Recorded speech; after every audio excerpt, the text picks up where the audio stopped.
Hello, you wonderful people, and welcome to another episode of Not Too Comic Book. Let's make a show where we talk about TV shows that are adaptations of comic books. For today's episode, I'm going to talk about Resident Alien Season 4, Episode 3. A lot of really interesting things went down in this episode, so let's break it down. So first and foremost, let's start off with, obviously, Harry trying to go back in time because he knows exactly where the device fell here on Earth, like back in the 70s. So it's like, I need to go back there and retrieve it. Darcy wants to go alone, which even Asa calls her out for that whole, risky behavior thing that she does, the exhilaration she gets from it. But then, Darcy does kind of throw it back in Asa's face because it's like, right, you kind of seek it too. You are the one that decided to hook up with an alien. It was like, well, that was just to protect like Kate and them and stuff. It's like, no, you or maybe the baby, whatever the case may be. It's like, no, you did it for you. So it's kind of like, yeah, we're both kind of thrill seekers, feeling it in our bones, want to kind of do some crazy stuff. Even though Asa laments and talks about how dangerous the situation is, there is something. And I think that was something they talked about that did kind of get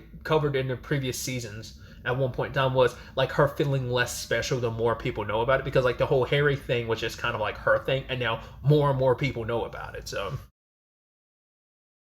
but either way, tangents and all that aside, let's start off with Harry and them in the past. Obviously, was it Dale who's hooking them up, because obviously he's super into Darcy. I love that it's like, oh, I'll send you back to 1870. It's like, no, we're trying to go to 1970s. Like, oh, well, then I'm going to need an extra day to kind of fix all this. But yeah, they ultimately land in the 70s. I did not, once again, you do forgive my idiocracy last episode, because I was like, oh, that's got to be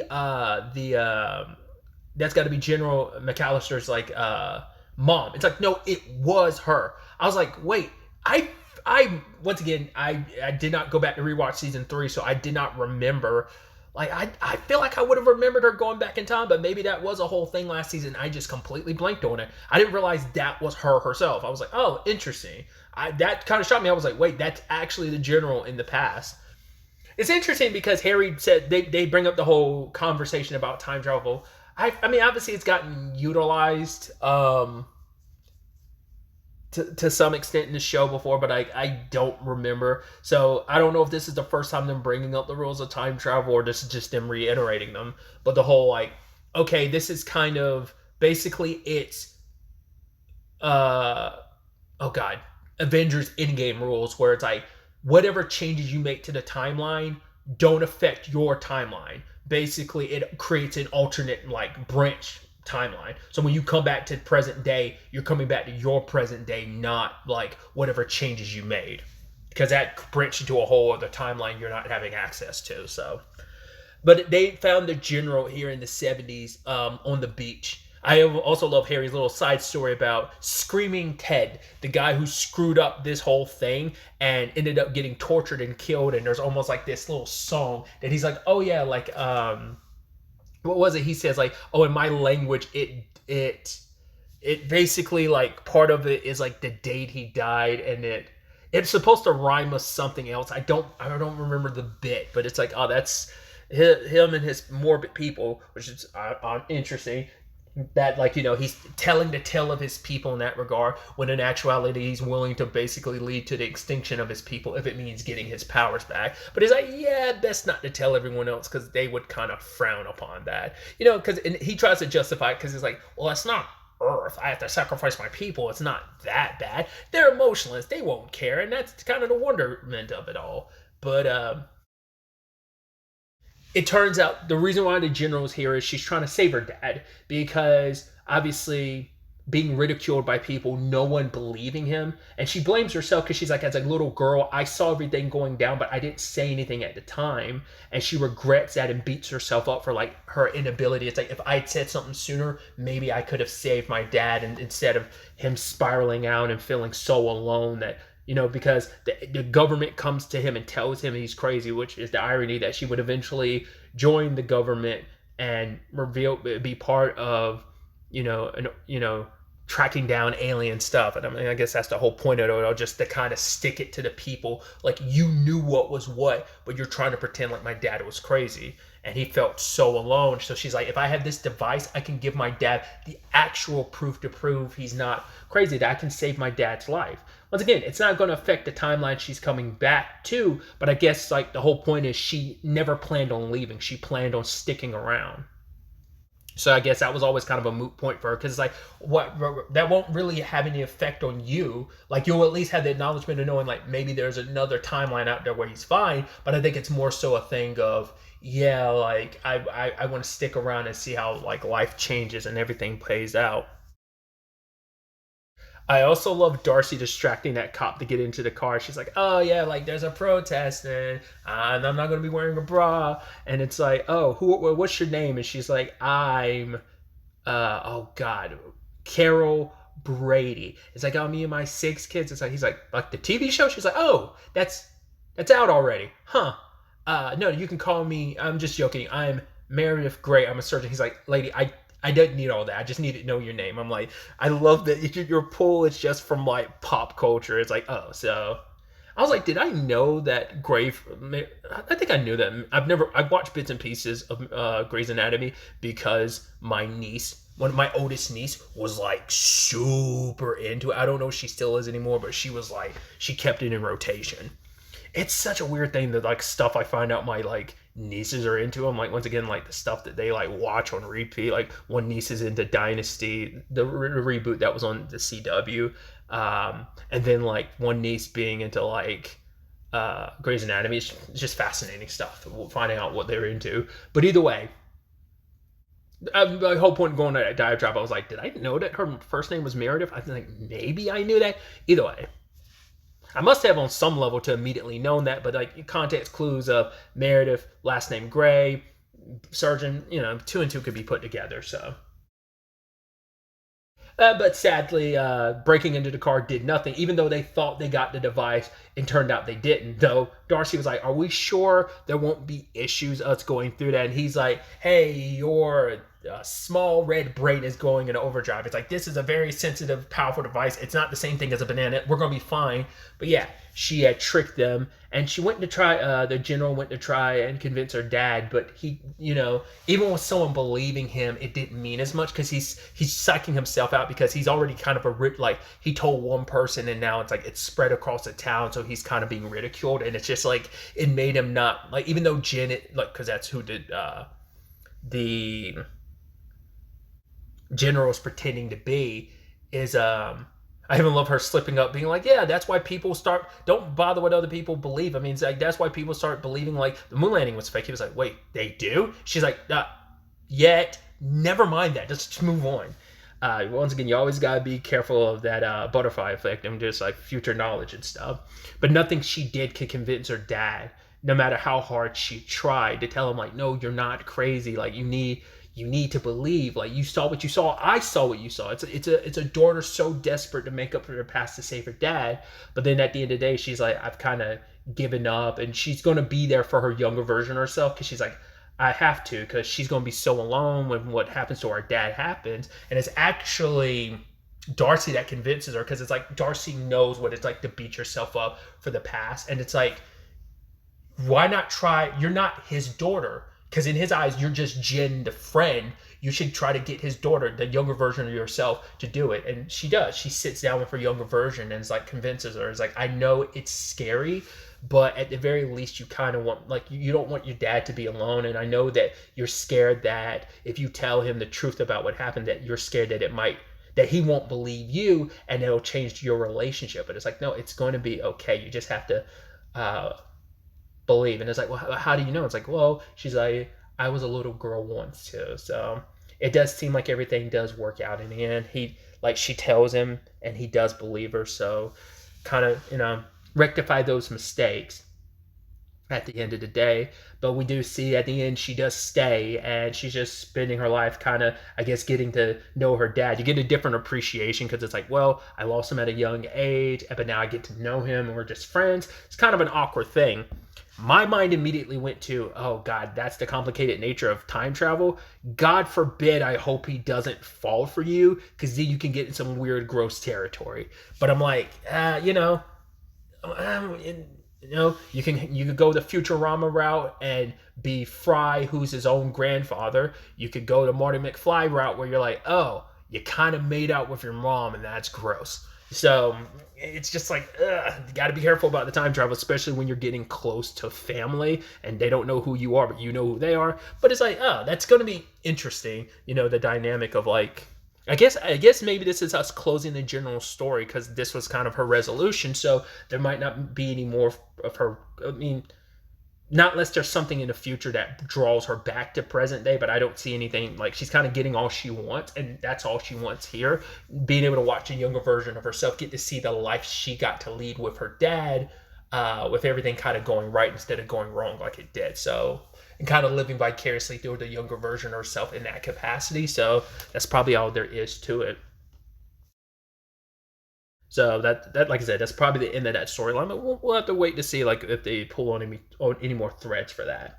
But staying in the past, we had the Harry and Darcy conversation, because the general told Darcy what he was planning. And for her, it's like, are you really going to do that? It's like, yeah, it's going to be fine. Earth is going to be fine. My people get wiped out. It is what it is. But she's like, are you really comfortable doing that? He's like, I have to, because he's like, without my powers, I'm nothing. I'm weak and vulnerable, and I don't like that. Which she gets at. He even says like, right, you know what it's like to kind of feel like nothing. Like, you were an athlete, and if you would give up anything to have that opportunity, right? She's like, I would. She's like, I'm tempted, but she's like, he's like, I'm nothing without it. She's like, you will feel like nothing. You'll be all alone. You'll be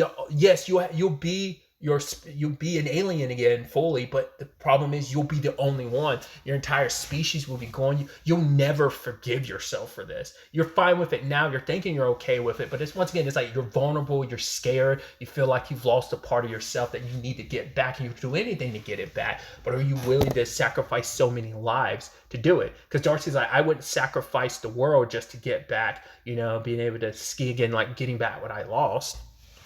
And so she convinced Harry, and Harry threw the device in the water.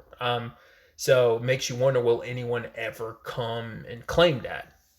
Once again, it's an alternate timeline, so it won't really affect them, but I'm curious to see if anything comes of it. And maybe that might, once again, could tie back into like future stuff for the general storyline if they want to go beyond where things are here. But we'll see. Back in present day, Asta has to deal with Kayla finding out the truth. I love that it's like, right, there was just a voicemail or something from Kate, and she was playing it, and her daughter reacts, and then she shows her like Kate's photo, shows another person's photo, but then like shows her Kate's photo again, and it's like she's happy. So she goes to Asta, and apparently she's always been able to kind of get the truth out of Asta. It's like, all I have to do is stare into your eyes. I can read your soul. I know you better than anyone. It's like, okay, so I'm gonna tell you everything that basically is going down. It's like, oh, also brace yourself. There's an alien in Patience, and Kayla's like, oh, it's Harry, right? She's like, you knew? It's like, well, if I had to guess out of anybody, it'd be Harry, because he's such an oddball. But just like, oh my God, the pressure's off. Like, I didn't tell you, and I feel guilty about it. But like, having my cousin by my side with all this, is like, yeah, we're going to get through this together. Well, we're not the only ones that know. There's my dad. And then there's Darcy. And then there's Max and Sahar, and now Max's friends too. And it's like, oh, well, now I feel less special. Once again, I think it's funny because, uh, like I said earlier, also we kind of basically went through the same feeling. So, but they bring up, we got it in the intro of the episode, and Kayla kind of brings up like, oh, remember those comics we read when we were younger? Like, that's our stories passed down from generations about aliens. And so I'm curious to see, because I wondered if that was going to tie into Harry necessarily, but it's like, this is 400 some years ago, so I don't know if this ties into the Greys, or maybe it does tie into Harry's people and has something to do with like the fight against the Greys. I'm curious to see what that ends up being.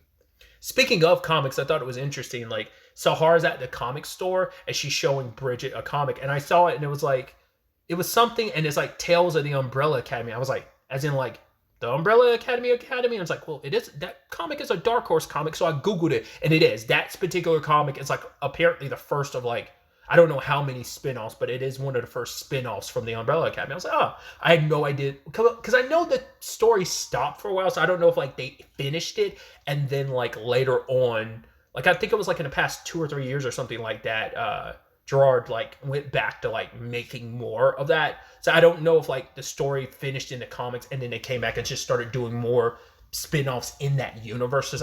I once again, I didn't read like what that comic in particular was about. I just read that it was like, oh, it's the first of like the spin-offs in that universe. I don't even know how many spin-offs there are, but I was like, oh, interesting. But yeah, I just thought that was kind of neat, and it's just kind of like a funny, wink, wink, nudge, nudge, because obviously this the Resident Alien comic is a Dark Horse comic, so it's just like, yeah, just showing off another Dark Horse comic, a popular one that also got an TV show adaptation. So yeah, just interesting. Also, got to give it up to Judy. And I love when Darcy's just looking at her on TV when it's like she's being interviewed about it. It's like, oh, this is the second death here. And she's like, yeah, technically the third. There's that guy who fell and like broke his neck, but he's still kind of alive, so it technically doesn't count. It's like, but hey, guys, you can get a discount here. And don't worry, we got locks on the doors now. And also being like, oh yeah, like come on through if it's your prom night, and basically like come here to lose your virginity. Love that. Then the second time when they're doing the self-defense thing, and it's like, oh, how did they get on that conversation? I don't remember, but somehow, oh, right, they got into a conversation of like Mike being like, oh, you should aim for the groin, and Judy was like, oh yeah, even for girls I'd hurt. She's like, trust me, I fell down a tree and a branch went straight up my beef. I was like, oh, and specifically using the phrase "up my beef." It's just like, that's so, I don't know, that's just, I don't hear that enough. Obviously there's the whole like, I mean, roast beef conversation when it comes to like, yeah, so like, but it's just like, it's just funny having a show just refer to it as beef. I don't know why that's just hilarious to me. It's just like, poor Judy is like, Jesus Christ. Staying in that realm of things, obviously, Mike is a lot more okay and comfortable being like, hey, this was definitely an alien. Once again, they're still under the belief that it was Joseph that is killing these people, the headless people and stuff. And all Liv can be like, oh my God, you're believing it's aliens. Like, come on, I need you to say it. He texts her, like, I believe in aliens. She's like, oh my God. He's like, you need to delete that. I'm like, you made a mistake. She's not deleting that. She's keeping that for posterity's sake. She's going to, if she could, she'll probably copy that, like, and print that and post it somewhere to keep it near and dear to her. Like, she's never deleting that, even though she said she never actually said she would. She just kind of kept it pushing. But yeah, there's a new FBI agent, kind of a behavioral and an analysis person, which apparently her and Liv have history. They went to school together. She was actually originally from Patience. I love that. It's like we find out she stole Ben's girlfriend. He's like, yeah, remember prom night when you stole my girlfriend from me? It's like, ugh, yikes. She's like, yeah, sorry about that. He's, but, your girlfriend that was a lesbian. He was like, no, she would, maybe for a night. It's like, me and her dated for 6 years, Ben. Poor Ben. But either way, she's here as the. Oh, I should also note, played by Joel State. I'm actually looked up to properly pronounce her name because I was never sure, but apparently she let people know how to properly pronounce it. But it's pronounced like State. You just don't pronounce the I. It's silent. If I'm not mistaken, she was in Firefly, right? Which Alan Tudyk was. So obviously they're not in the same episode. I don't know if this is the first time they've been reunited outside of like Serenity, the movie that was a continuation of Firefly. They've probably been like bumping each other at cons and stuff like that, or they probably have worked together on stuff, but like obviously this is my correlation point of them working together. I don't know if this is like the first time they've reunited since, but either way. Mike is kind of nervous having another investigator around now that he know. Well, for one, he's all about. Well, I'm kind of running this town, even though I'm not the mayor. But you get the whole point. Like Mike is territorial, so he's trying to make it seem like he's got everything under control. Plus, now that he's more willing to know, like, hey, there's aliens involved. It's like, oh yeah, I'm running a self-defense place for people here. So you got people participating, especially Judy and her karate spins and hits and stuff like that. Love it. It was really sad with the Kate situation because, like the PTSD kicked in because she's slowly remembering. So like when Mike grabbed her just for, the posterity's sake of like training, she went, ballistic, understandably. Like the PTSD kicked in that moment. They're still keeping it hush hush about what they know because even though Ben has already leaked all this to Liv, he's trying to not let Kate know about it because she'll be extra pissed. But it's also like Liv believes in aliens, and she's like, yeah, but Liv will have to tell Mike, but Mike doesn't believe in aliens. The irony being he does believe in aliens now. That would have been a true statement like before last episode, but he believes in aliens now, even more. Fully did, but now even more so this episode. So it's like, yeah, it's actually kind of the perfect time to like, because it's kind of got that Stranger Things thing where like everyone's got bits and pieces to the puzzle, but no one has all of them together. Because obviously you have people like Asta, Harry, and Darcy who have all the info, and it's like, well, they know what's fully going on versus everyone else having tangential information about everything going on. Like everyone's like a step behind or slightly adjacently wrong about something. So like, right, Liv and Mike are hunting Joseph thinking he's the killer, but he's bounced town. He's not the killer. But then like Kate and Ben know from Joseph that their baby's here and he doesn't know where it is. So...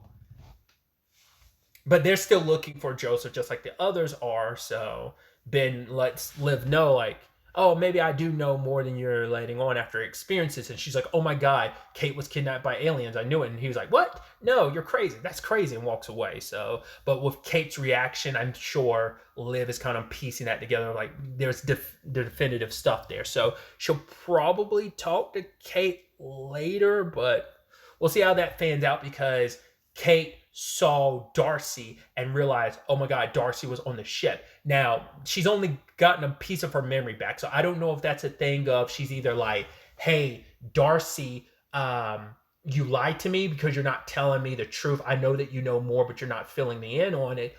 Or is she going to think like Darcy's actually an alien? That's what I'm curious to see if that's the direction she ends up going. Would she think like Darcy's a part of all of this? And it's like, you begged her to take your baby, but she doesn't remember that. And it's like, well, do I tell you the truth now? Because Kate had that device like removed from herself.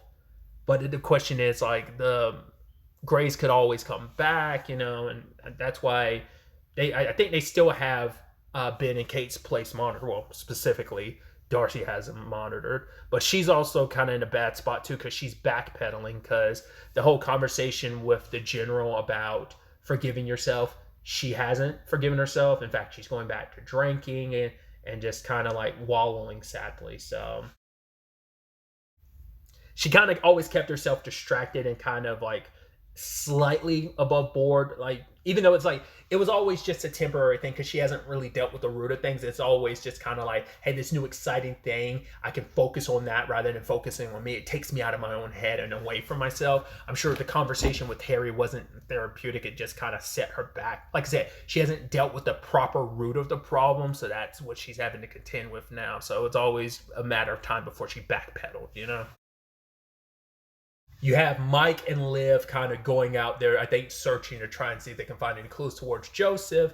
And then Mike runs into the Mantid and he sees it and he lets Liv know. And she's like, oh my God, you saw one of the rarest aliens. Why is it that everyone else gets to see aliens but me? It's like, well, I forgot she was like well-researched and stuff. But for her to know, recognize a Mantid, like, oh, did it look like a giant praying mantis? Oh my God, it was a Mantid. Oh, I'm never peeing again. I was so busy peeing, I missed such a golden opportunity. So, but they're going to assume that's Joseph in his true form. Or I don't know if they'll assume like, well, maybe it's a different thing. Because the whole conversation was before that, Mike did bring up, if Joseph could transform into that thing, why wouldn't he bite their heads off? So that is still something to consider. So now that they've seen that as a mantid, I wonder, will they still believe it's Joseph, or will they be like, well, maybe Joseph's a different alien, considering he tried to kill us with guns, so. You have the Max and Sahara of it all, because she gathered up their group to try and deal with the mantid, kind of came up with her solution to a spray bottle with anti, like it's meant to be used against praying mantises, so she's applying, saying like, well, it'll apply to the mantid as well. Max kind of feels a little stabbed in the back, because literally the group of friends and the alien group he put together because Sahara left, and it was kind of her suggestion and everything. Now it's like, here you are hijacking it as the leader, even though I'm the leader. And he's like, hey, you guys want to be heroes? Let's go hunt the mantid. But she's like, hey, go ahead, follow Max if you want your head eaten off. So it's like, sorry, Max, I want to keep my head. So that sucks. And Max feels the need to prove himself because he is the junior alien hunter, so it's like, I've got to prove myself to Sahar, like, this is my operation. So he takes Bridget, goes out there, kind of does nothing against the mantid and almost gets killed. Asta and Sahar were out there, and I thought someone else was potentially going to show up too. I don't know who I fully thought would come to save the day. I don't think I expected it to be Heather, but I did see, like, oh yeah, like, is it Edie Patterson? It's like the actress who plays like her human form. So I saw her name, but I just still wasn't expecting that. I mean, and they did bring it up, like the praying mantis has like different enemies, which ended up being one of them being birds, which, Sahara's like, I'm not a fan of birds, because she's like, because of one that snuck into my room, which I was like, was that Heather or was that something else entirely? I once again don't remember.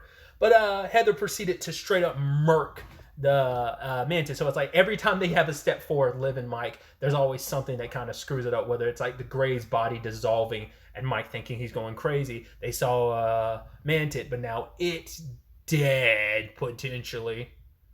I don't know, not unless he limps away having survived that situation. I highly doubt it. Like, all of them were there, so they probably would have made sure he was doubly dead.